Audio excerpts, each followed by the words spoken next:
देखिए, जनता ने भारतीय जनता पार्टी के खिलाफ वोट दिया। ये पंचायत चुनावों में स्पष्ट हो गया था कि समाजवादी पार्टी और राष्ट्रीय लोकदल की प्रत्याशी श्रीमती अर्चना यादव यहाँ से विजयी हो चुकी थीं। असंवैधानिक तरीके से 17 सहायक दे दिए, जो कि शायद इतिहास में कभी नहीं हुआ होगा। और मैं आपके चैनल के माध्यम से ये बताना चाहता हूँ, मेरी हाईकोर्ट में बात हो चुकी है। पहली हियरिंग में इस चुनावी प्रक्रिया पर रोक लगेगी। दुर्भाग्य देश संविधान से चलता है। नॉमिनेशन प्रक्रिया में ये तय है कि जो लोग दस्तखत करते हैं, जिन्होंने फार्म जमा किया है, पढ़े लिखे हैं, उनको सहायक नहीं मिलना चाहिए। तो संविधान की धज्जियां उड़ा के सहायक क्यों दिए गए? इसका मतलब इन्हें ये स्पष्ट मालूम था कि हमारे 17 वोट ऐसे हैं जो समाजवादी पार्टी और राष्ट्रीय लोकदल के गठबंधन के साथ हैं। उन्हीं लोगों पे सहायक लगाया है। 17 वोट हमारे हैं जिन पे सहायक लगाया, इनका उनमें कुछ नहीं है। क्यों? चुनाव में केवल 9 मत इनको मिले। 9 सदस्य इनके चुनाव जीते हैं। 9 के अलावा जितने हैं वो केवल ताकत से, धनबल से, सत्ता के मदहोश में इन्होंने राजनीतिकरण करके बेईमानी करने की कोशिश कर रहे हैं। निष्पक्ष चुनाव की कोई उम्मीद नहीं है। देखिए, रणनीति की बात तो है। सबसे पहले प्रशासन ने शासन के दबाव में, बीजेपी के नेताओं के दबाव में कल 17 सहायक उपलब्ध करा दिए गए हैं, जो अब तक के इतिहास में सबसे बड़ी बात है। और निष्पक्ष चुनाव ना हो, इसलिए 17 सहायक उनको दिए गए।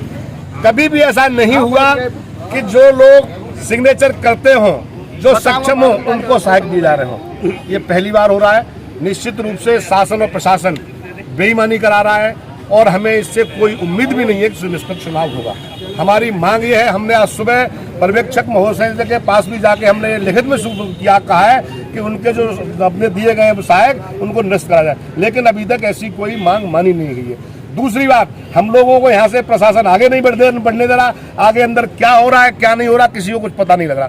अंदर बीजेपी के सांसद और विधायकगण बैठे हुए हैं, उनको बाहर नहीं किया जा रहा। तो इससे कैसे उम्मीद कर सकते हैं कि कोई निष्पक्ष चुनाव होगा? ऐसी हमें कोई उम्मीद नहीं है।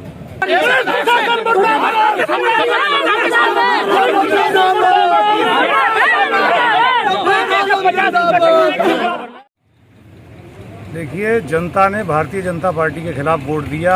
ये पंचायत चुनावों में स्पष्ट हो गया था। जिस तरीके से कल से प्रशासन ने मनमानी तरीके से 9 + 8 17 मेंबर्स को मनमाने तरीके से सहायक दिए हैं, उससे ये स्पष्ट हो चुका है कि समाजवादी पार्टी और राष्ट्रीय लोकदल की प्रत्याशी श्रीमती अर्चना यादव यहाँ से विजयी हो चुकी थीं अघोषित रूप से। और प्रशासन को ये बात पता लगी, उन्होंने जबरन असंवैधानिक तरीके से 17 सहायक दे दिए, जो कि शायद इतिहास में कभी नहीं हुआ होगा। और मैं आपके चैनल के माध्यम से ये बताना चाहता हूँ, मेरी हाईकोर्ट में बात हो चुकी है। पहली हियरिंग में इस चुनावी प्रक्रिया पर रोक लगेगी। सरकार नहीं चलेगी, नहीं चलेगी। जब योगी डरता है, पुलिस को आगे करता है। पुलिस के दम पर ये सरकार नहीं चलेगी, नहीं चलेगी। लाठी डंडे की सरकार नहीं चलेगी, नहीं चलेगी। जब योगी डरता है, पुलिस को आगे करता है। भाई आपके संग में विधायक जी संग में गाली देख लो, कैसे चेक कर लेंगे हम? बदतमीजी की इंस्पेक्टर श्रीवास्तव के खिलाफ एक्शन नहीं हुआ।